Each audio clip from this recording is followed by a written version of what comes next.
굿모닝 마켓입니다. 이번 주 빅 이벤트를 앞두고 실적에 대한 기대감도 나날이 커져가고 있습니다.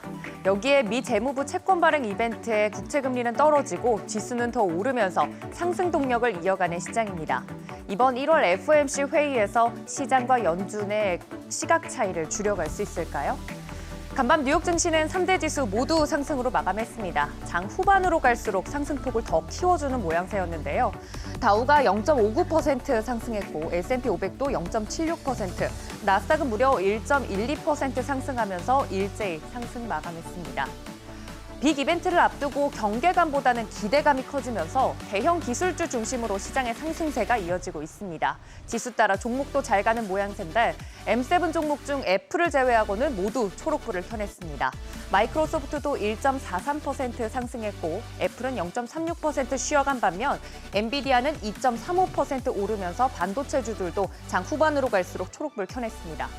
6위부터 10위도 보시면 메타도 1.75% 상승했고 테슬라의 상승세가 눈에 띕니다. 오랜만에 상승 마감했는데 4%대 올랐습니다. 루시드도 27% 오르는 등 전기차 관련주들 일제히 랠리 보였습니다. 이번 주 실적 발표와 더불어 FOMC 회의에 이목이 집중되고 있는데요. 연준이 이번 회의에서 정책 금리를 동결할 확률은 압도적입니다. 하지만 12월 FOMC 이후로 연준 위원들의 발언을 보면 이번 회의를 통해 금리 동결 장기화 필요성을 주장하면서 3월 인하 기대는 차단할 것으로 예상이 됩니다. 이번 회의의 관전 포인트는 인하 기대 조정보다는 양적 긴축, 즉 QT 조정에 대한 시그널 여부가 되겠습니다.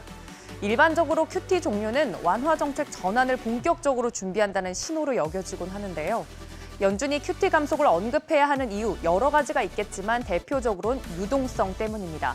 SVB 사태를 기억하실 텐데 여러모로 구간별 금리 상승 압력을 낮추기가 어렵고 여기에 유동성까지 우려되는 상황에서 연준은 QT 감속 시행 말고는 별다른 선택지가 없는 상황입니다. 시중 금리 변동성 축소와 점진적인 연착륙을 모두 달성하기 위해서는 순차적인 정책이 필요합니다. 시장의 인하 기대감은 5월로 쏠리고 있는 모양새지만 전문가들은 5월보다는 그 뒤에 인하가 본격적으로 시행될 가능성이 높고 그 속도감 역시 시장이 원하는 것보다는 느릴 것으로 전망하고 있습니다. 다만 간밤에 예상 밖의 뉴스가 하나 나왔는데요.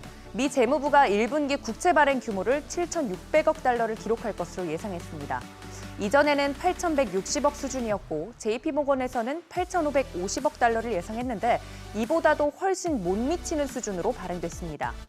채권 발행 규모가 예상보다 적었다는 건 시장의 유동성을 덜 빨아들인다는 뜻으로 채권 금리는 하락하고 반대로 시장에는 긍정적으로 받아들여지면서 장 후반 상승폭을 더 키우는 기폭제로 작용했습니다.